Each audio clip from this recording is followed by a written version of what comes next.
L'astronomie des anciens Allemands est un sujet fascinant qui nous plonge dans l'exploration des cieux tels qu'ils étaient perçus par les peuples germaniques avant l'ère chrétienne. Cette approche de l'astronomie découle de l'observation des constellations et des mouvements célestes, influencés par des croyances mythologiques. À travers le prisme de ces croyances, il est possible de comprendre comment l'astronomie s'intégrait dans la culture, les mythes et la vie quotidienne des anciens Allemands. Les tribus germaniques, ainsi que les Celtes, observaient le ciel nocturne avec attention. Pour elles, les étoiles n'étaient pas simplement des objets lumineux, mais des entités chargées de significations spirituelles.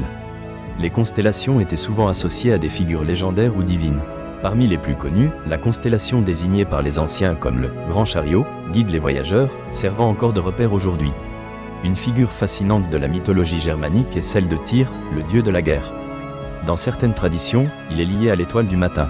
Cette étoile, également connue comme l'étoile du berger, était utilisée par les agriculteurs pour déterminer le moment propice au début des semis. Ainsi, Tyr incarne l'esprit guerrier et la nécessité de vivre en harmonie avec le cosmos et les cycles naturels. Les anciens Allemands avaient leur propre version de la mythologie des constellations. Le cycle de la vie et de la mort était souvent reflété dans les étoiles. Des mythes racontaient que certaines constellations représentaient des âmes de guerriers tombés au combat, voyageant à travers le ciel pour guider les vivants. L'association des destins aux étoiles souligne l'importance de l'interconnexion entre le monde céleste et le monde terrestre. Les récits d'étoiles étaient transmis par voie orale, enrichissant ainsi la tradition culturelle. Ces histoires expliquaient des événements naturels, tels que les éclipses, en les liant à des récits de dieux, de déesses et de héros. Cela témoigne d'une vision où chaque étoile jouait un rôle dans le grand récit de la vie et du destin. Une constante dans ces croyances était la notion que le ciel était un lieu de pouvoir.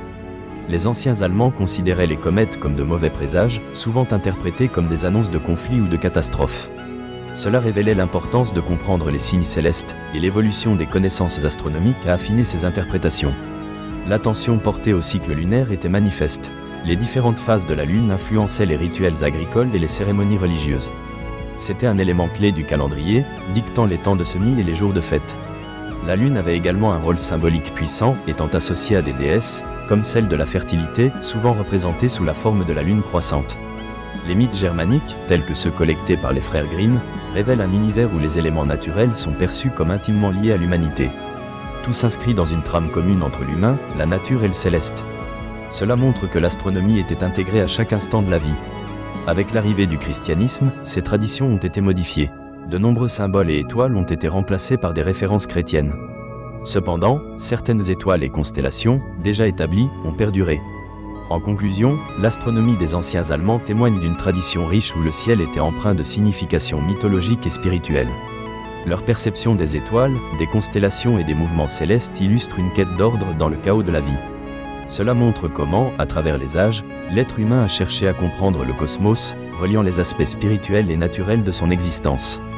Les récits des cieux continuent de fasciner aujourd'hui, rappelant que notre quête de sens dans l'univers trouve souvent ses racines dans ses premières explorations mythologiques.